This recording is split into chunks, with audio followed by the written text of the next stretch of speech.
আমরা পুলিশ ভাইদেরকে বলতে চাই তো আপনারা কি মুসলিম না অমুসলিম? আপনারা কি চাকরির ইবাদত করেন না আল্লাহর ইবাদত করেন? আমরা এই আর্মি অফিসারদেরকে বলতে চাই তো আপনারা কি চাকরির ইবাদত করেন না আল্লাহর ইবাদত করেন? র্যাবের লোকজন যারা আছে, ডিজিএফআই, র্যাব, এনএসআই, আপনারা কি আসলে চাকরিকে ইবাদত করেন, চাকরির ইবাদত করেন না আল্লাহর ইবাদত করেন? আপনি এখন পঞ্চগড়ে গিয়ে একটা উন্মুক্ত সমাবেশ করেন এবং সেখানে আপনি যদি লিখেন যে কাদিয়ানি মতবাদের বিরুদ্ধে সমাবেশ, প্রশাসনের দেখবেন মিনিমাম এই 200-400 পুলিশ ভাই সেখানে চলে আসবে। আমরা পুলিশ ভাইদেরকে বলতে চাই তো আপনারা কি মুসলিম না অমুসলিম? আপনারা কি চাকরির ইবাদত করেন না আল্লাহর ইবাদত করেন? আমরা এই আর্মি অফিসারদেরকে বলতে চাই তো আপনারা কি চাকরির ইবাদত করেন না আল্লাহর ইবাদত করেন? র্যাবের লোকজন যারা আছে, ডিজিএফআই, র্যাব, এনএসআই, আপনারা কি আসলে চাকরিকে ইবাদত করেন, চাকরির ইবাদত করেন না আল্লাহর ইবাদত করেন? আল্লাহর ইবাদত করেন তাহলে সাতেমে রসুলদের পক্ষে তো আপনার দাঁড়ানোর কোনো প্রশ্নই ওঠে না। আপনি ওখানে ডিউটি দেওয়ার তো প্রশ্নই ওঠে না। বরং দেখা যায় চাকরিকে আপনি ইলাহ বানাইছেন, এই কারণে দেখা যায় যে রাষ্ট্রীয় দায়িত্ব পালনের অজুহাত দিয়ে নিষ্পাপ নিরপরাধ, নিষ্পাপ বলবো না, অন্তত নিরপরাধ মুসলিম ভাইদের বুকে গুলি চালাইতেও আপনাদের বুক কাঁপে। তার মানে আপনারা আল্লাহর ইবাদত এখনো করেন না, আপনারা করেন মূলত চাকরির ইবাদত। চাকরিটাকে আপনি ইবাদত বানাইছেন, ইলাহ বানাইছেন। কথা তো বাস্তব। শাপলা চত্বরে ঘটনা, গুলি করা হয়েছে কি হয় নাই? তো কি অজুহাতে গুলি করা হয়েছে? যে আমার রাষ্ট্রীয় দায়িত্ব আছে, উপরের অর্ডার আছে। কি আছে? তো উপরের অর্ডারের উপরেও যে আল্লাহ আছেন সেটা আপনার মাথায় থাকে না? উপরে যে অর্ডার দিচ্ছে যিনি, তার উপরেও যে আল্লাহর অর্ডার আছে সেটা মাথায় থাকে না আপনার? তার মানে আপনি কি আরশের মালিকের ইবাদত করেন না, বরং আপনি উপরের মালিকদের ইবাদত করেন। এই আমাদের এই ভাইদেরকে দাওয়াত দিতে হবে। ইনশাল্লাহ দেখবেন দাওয়াত যদি ঠিক মতো আমাদের পুলিশের ভাইরা পায়, র্যাবের ভাইরা পায়, ডিজিএফ এর ভাইরা পায়, এনএসআই ভাইরা পায়, ওখানেও দেখবেন বিভক্তি শুরু হয়ে গেছে ইনশাল্লাহ। ওখানে ইমানওয়ালার আলাদা হয়ে যাবে, ওখানেও কাফেরওয়ালার আলাদা হয়ে যাবে। ওখানেও দেখবেন যে মুসলিম এক পক্ষে চলে আসতেছে, যারা মুনাফেক তার আরেক পক্ষে চলে যাচ্ছে। এই যে বিভাজনটা আমাদের সমাজটার এখন সবচেয়ে বড় জরুরি বিষয়। সমাজটাকে ইমান এবং কুফর দুটো শিবিরে বিভক্ত করে ফেলা, এবং সেটা শুধু আমাদের দিনদার মানুষদের মধ্যে থাকলেই হবে না, প্রত্যেক ডিপার্টমেন্টেই এটাকে ছড়াইতে হবে। ওনারা কি মুসলিম না? নামাজ পড়ে না, রোজা রাখে না, হজ ওমরা করে না? তাহলে কেন তারা কাফেরের পক্ষ নেবে? কেন জালেমের পক্ষ নেবে? কেন মুরতাদদের পক্ষ নেবে? কেন মুনাফিকদের পক্ষ নেবে? তাদের কি ইমান নাই? এই যে তারা তো নিজেরাই সাক্ষী দিবে যে এটা জুলুম হচ্ছে। তাদের বিবেকই বলবে যে আমি জুলুম করছি। তাদের রাত্রে ঘুম হয় না। আপনি গিয়ে দেখেন যারা এইভাবে মানে এই জুলাইয়ের সময় বহু ছাত্র ভাইদেরকে যারা খুন করছে, হত্যা করছে, তাদের নিজে ঘুমই হারাম হয়ে গেছে। ঘুমাইলেও দুঃস্বপ্ন দেখে তারা। হ্যাঁ, এটা মানুষের ফিতরত। ইসরায়েলের সৈন্যরা পর্যন্ত আত্মহত্যা করছে কয়দিন আগে, শত শত সৈন্য আত্মহত্যা করছে। কারণ তারা ফিলিস্তিনি থেকে এমনভাবে মারছে, নির্যাতন করছে, তারা আর রাত্রে ঘুমাইতেই পারে না, মানসিক রোগী হয়ে গেছে সব। এদেরকে তো ট্রেন্ড আপ করা হয়, ড্রাগ দেওয়া হয়, ট্রেন্ড আপ করা হয়, ওইরকম করে সাইকোলজিক্যালি ডিল করা হয়, ট্রিট করা হয়, ওদেরকে পাশবিকভাবে গড়ে তোলা হয়। ওই রকম শত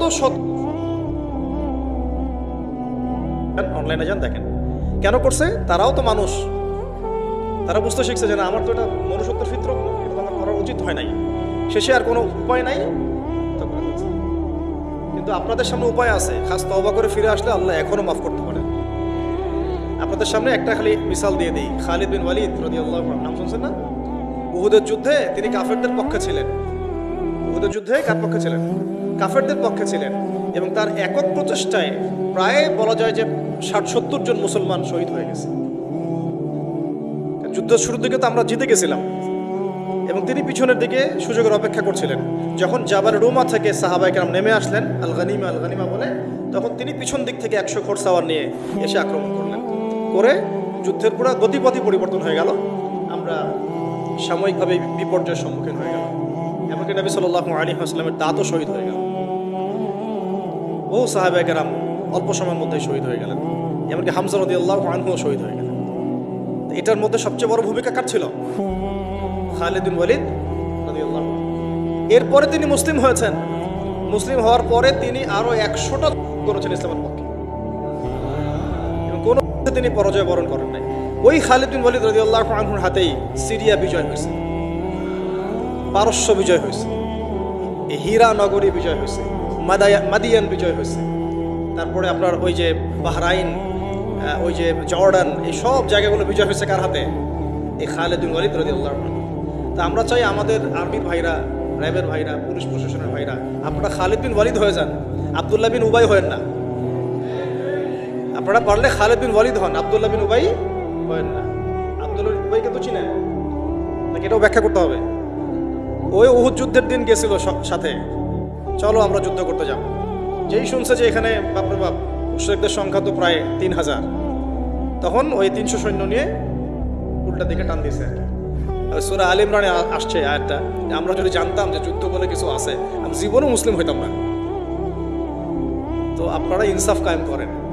চাকরি আমাদের জরুরত, ব্যবসা আমাদের জরুরত, পরিবারও আমাদের জরুরত, তাই না?